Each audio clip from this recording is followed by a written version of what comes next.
इस्लामाबाद आपको लिए चलते हैं। शाह महमूद कुरैशी क्या कुछ कह रहे हैं, सुनिए। इंशाअल्लाह जब असेंबली में जाएंगे तो तुम्हारे नुमाइंदा तुम्हारे वोटों और बल्ले के बलबूते पर असेंबली में जाने वाले इंशाअल्लाह तुम्हें मायूस हम नहीं करेंगे। और उन्हें भी कहूंगा कि जिन्होंने जो डगमगा रहे हैं फैसला कर लो, ये कौम तुम्हें माफ नहीं करेगी। नारे तकबीर,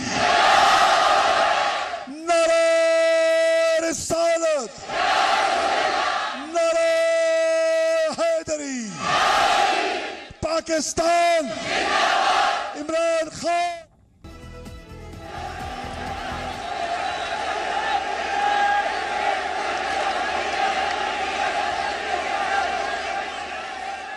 मैं थोड़ी अब खामोशी, क्योंकि मैंने आज आपसे बड़ी अहम बातें करनी है। इतना कई लोग दूर दूर से मेरे पास आए हैं, तो मैं चाहता हूं कि आज आप बड़ी खामोशी से मुझे सुने, क्योंकि मैंने अपनी दिल की आपसे बातें करनी है।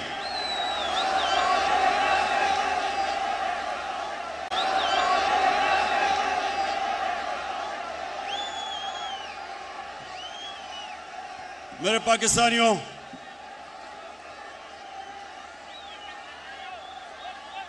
मेरे अजीम बाशऊर पाकिस्तानियों,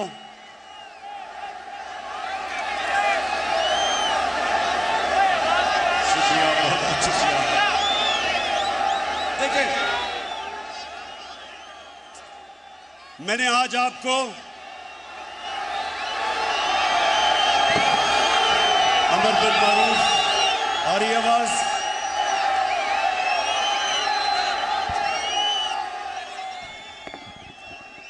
मैंने अमर बिन मारूफ पे आपको जो दावत दी, उसका क्या मतलब था कि पाकिस्तानियों ये याद रखें कि हमारा मुल्क एक नजरिए के तहत बना था, और वो नजरिया जो पाकिस्तान का था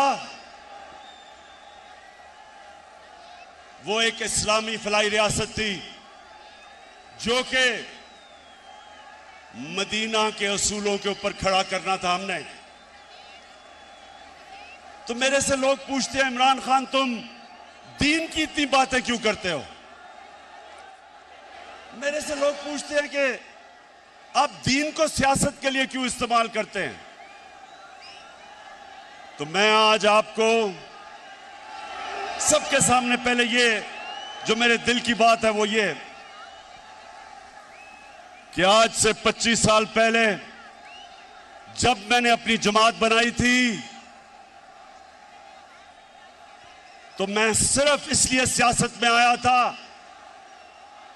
कि हम नजरिया पाकिस्तान,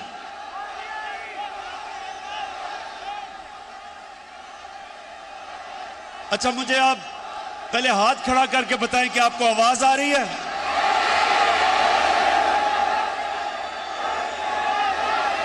सबको आवाज आ रही है? उधर नहीं आ रही? अच्छा एक मिनट, जिनको आवाज नहीं आ रही वो हाथ खड़ा करें।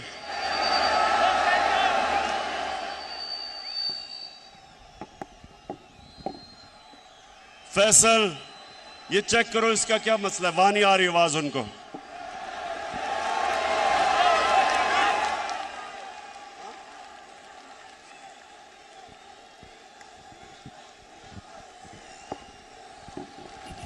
स्पीकर से लोग उतर जाए। आपसे गुजारिश है कि स्पीकर जो लगे हुए हैं उनसे आप उतर जाए ताकि आपको आवाज सही जाए।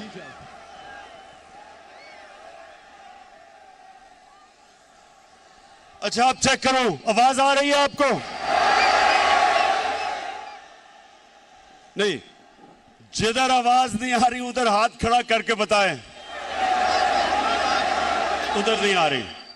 अच्छा मेरी बात सुने, मसला ये हुआ है कि इतना बड़ा जलसा हो गया कि सारे जो हमने इंतजामात किए हुए थे ना वो लाइटें जल रही और ना आवाज आ रही है, तो थोड़ी देर आपको सब्र करना पड़ेगा। ये ठीक कर रहे हैं सिस्टम की आपको आवाज आए, लेकिन अब थोड़ी खामोशी से सुने मेरी बात। जिनको आवाज आ रही है वो सुने। देखें,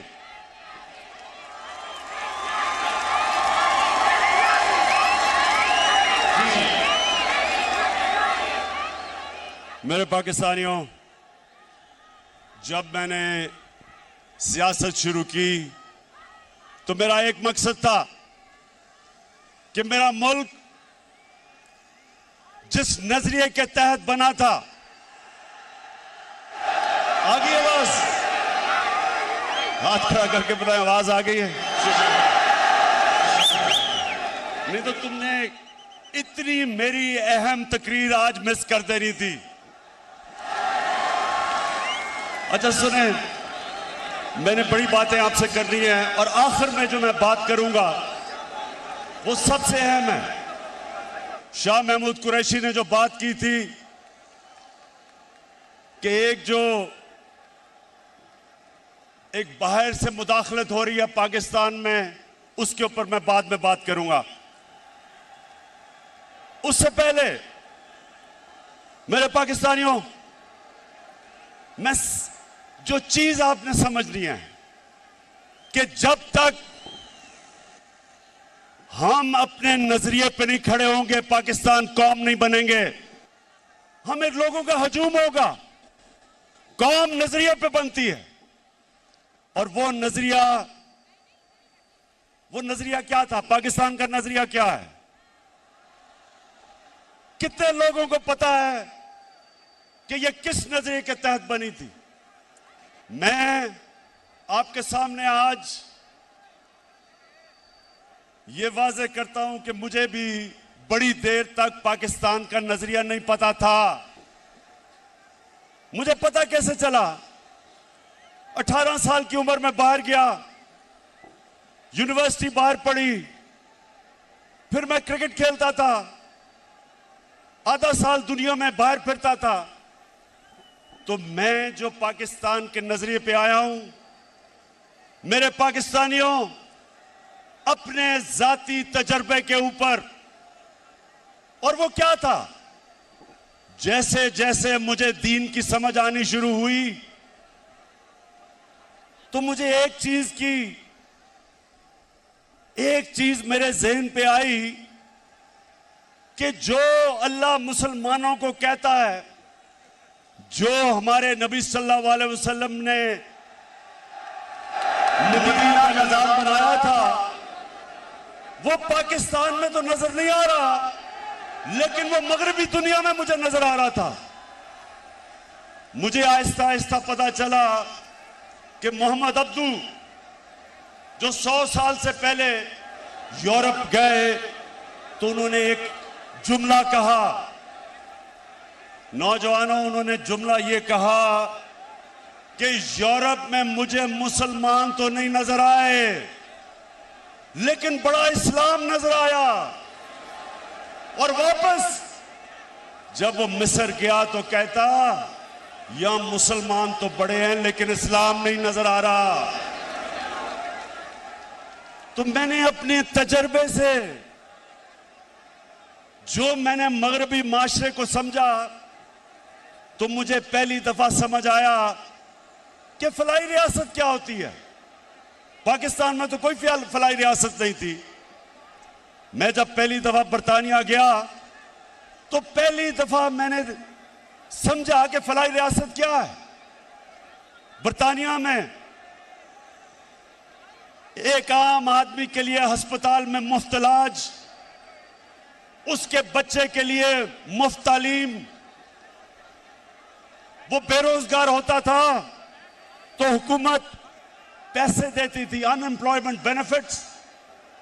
वो अदालत में जाता था तो हुकूमत उसको वकील करके देती थी। ये पहली दफा हमने देखा। और यही मेरे नबी सल्लल्लाहु अलैहि वसल्लम ने मदीना की रियासत में दुनिया की तारीख की पहली फलाई रियासत बनाई थी, जिधर पहली दफा रियासत ने जिम्मेदारी ली थी अपने बेवों की, यतीमों की, गरीबों की, बूढ़ों की, मजदूरों की। ये पहली दफा मुसलमानों की रियासत में ये चीज आई थी। तो ये तो मैंने यूरोप में देखी, स्कैंडिनेविया में देखा कि वो किस तरह अपने गरीब तबके को ऊपर उठाते हैं। और हाल ही में चाइना में देखा कि पिछले 30 साल में चाइना ने 70 करोड़ लोगों को गुर्बत से निकाला। ये वो हमारे नबी सल्लल्लाहु अलैहि वसल्लम के जो अहकामात थे उन पे चल रहे हैं। पाकिस्तानियों, ये याद रखें कि हमारे नबी सल्लल्लाहु अलैहि वसल्लम रहमतुल लिल आलमीन थे। हमारा जो खुदा है वो रब्बुल आलमीन है, सब इंसानों के वो खुदा हैं। और हमारे नबी सब इंसानों के लिए रहमत बन के आए।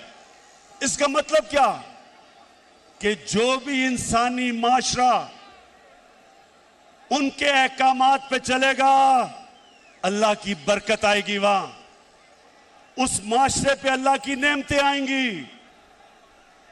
जब कुरान में अल्लाह कहता है कि नबी के रास्ते पे चलो, तो हमारी बेहतरी के लिए कहता है, क्योंकि जो मदीना की रियासत पे अल्लाह की नेमतें और बरकतें आई, देखते देखते एक रियासत, एक लोग जिनकी कोई हैसियत नहीं थी, दुनिया की उन्होंने इमामत की, वर्ल्ड लीडर्स बने।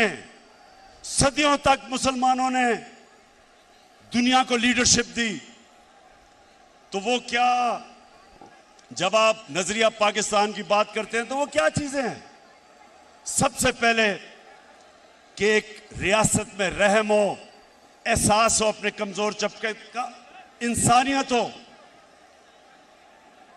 तो उस रास्ते पे मेरे पाकिस्तानियों, मुझे बड़ा फख्र है कि हम निकल चुके हैं। हम वो मुल्क हैं जो किसी भी दुनिया की डेवलपिंग वर्ल्ड, जो मुल्क तरक्की कर रहे हैं, किसी मुल्क के अंदर भी यूनिवर्सल हेल्थ कवरेज नहीं है। हर हमने खानदान को हेल्थ इंश्योरेंस दी 10 लाख रुपए की। ये हमने अपने नबी की सुन्नत पे चल के, कि एक आम आदमी जिसके पास पैसे नहीं, जिस घराने में गुर्बत हो, उधर उनको सबसे बड़ा मसला होता है कि कोई बीमार हो जाए, क्योंकि उनके पास पैसे नहीं होते। तो मेरे पाकिस्तानियों, मुझे फख्र है आज कि पाकिस्तान में वो हम हेल्थ इंश्योरेंस लेके आए हैं कि गरीब से गरीब आदमी एक प्राइवेट हॉस्पिटल में अपना जाके इलाज करवा सकता है, जिधर वो सोच भी नहीं सकता था, पहले तसव्वुर भी नहीं था। उसके अलावा हमारा जो एहसास का प्रोग्राम है, पाकिस्तान की तारीख में कभी इतना पैसा खर्च नहीं किया गया अपने कमजोर तबके को ऊपर उठाने के लिए। हमारा राशन है वो हम शुरू कर रहे हैं 2 करोड़ खानदान के लिए, ताकि उनको महंगाई के अंदर सहारा दिया जाए। हमारी नौजवानों, हमारा कामयाब पाकिस्तान का प्रोग्राम है, जिधर 20 लाख खानदानों को हम 5 लाख रुपए एक फर्द को कर्जा दे रहे हैं सूद के बगैर, जिधर 20 लाख उसी खानदान को कर्जा दे रहे हैं सूद के बगैर घर बनाने का, और उसी खानदान को एक फर्द को टेक्निकल एजुकेशन दे रहे हैं ताकि वो अपना रोजगार कमा सके। ये पहली दफा हमारे मुल्क की तारीख में निचले तबके को ऊपर उठाने की कोशिश हो रही है।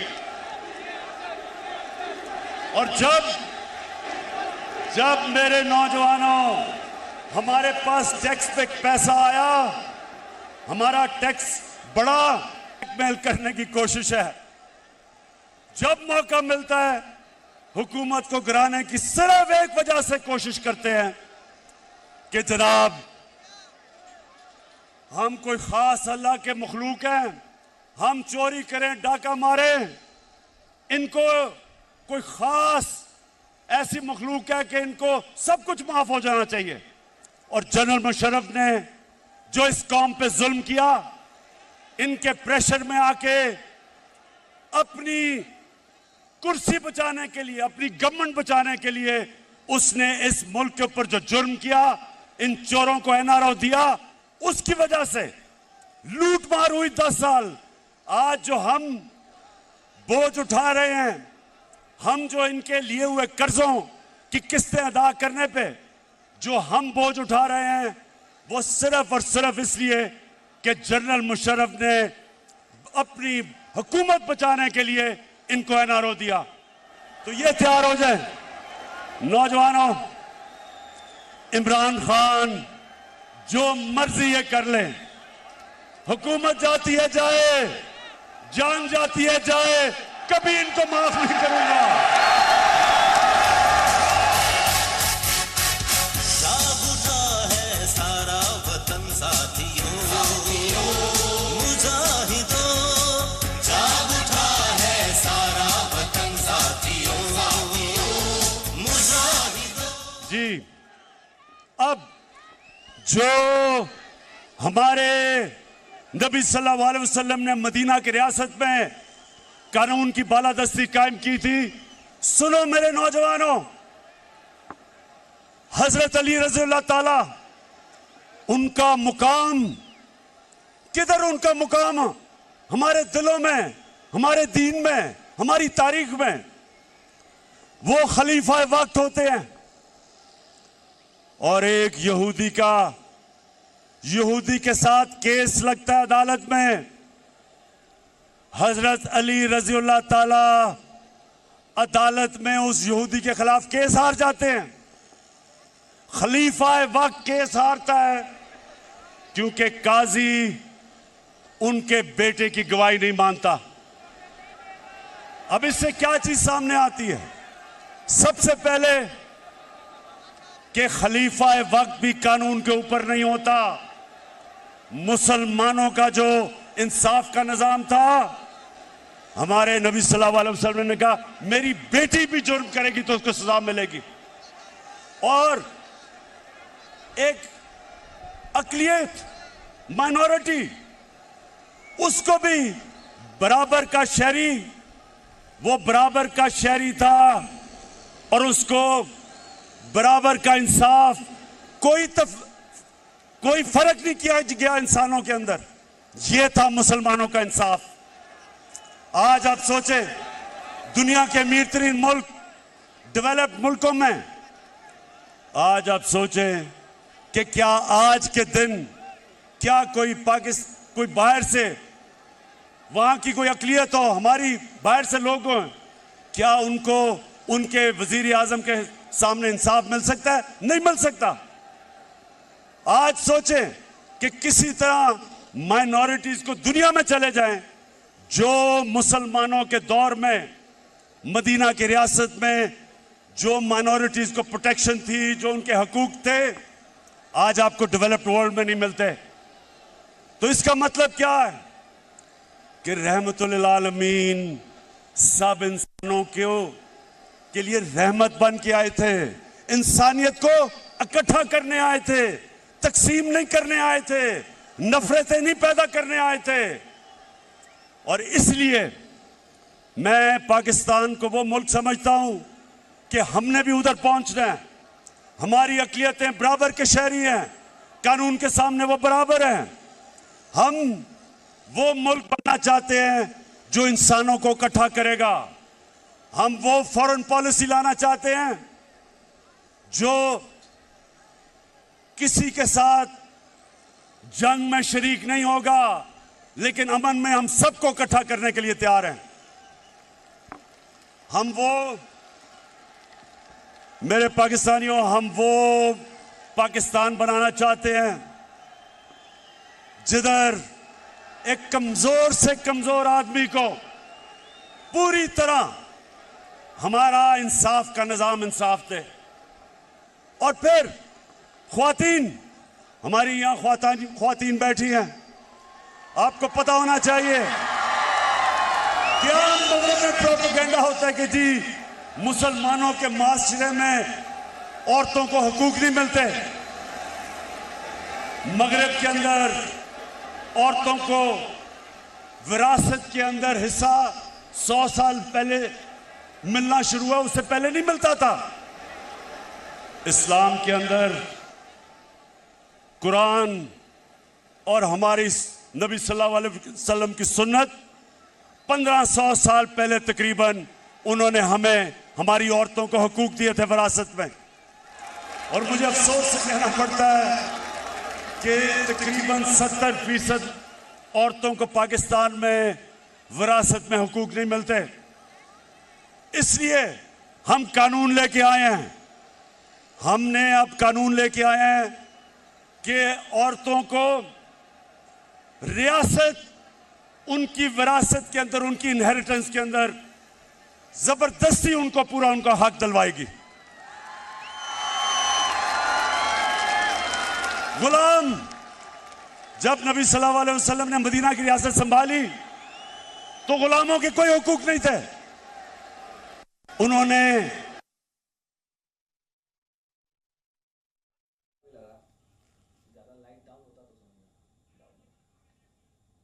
घर के फर्द की तरह रखो। ये हमारा, नौजवानों, हमारा ये था दीन।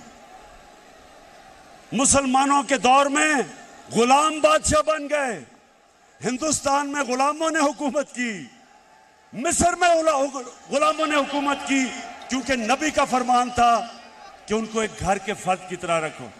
तो मेरे पाकिस्तानियों, मुझे बड़ा अफसोस होता है जो मैं मदीना की रियासत जिस तरफ हम सफर पर निकले हुए हैं, मैं ये चाहता हूं कि हम घर के मुलाजमों को, उनको भी उसी तरह रखें, उनको भी अच्छा खाना दें, उनके भी हुकूक रखें, वो भी इंसान है।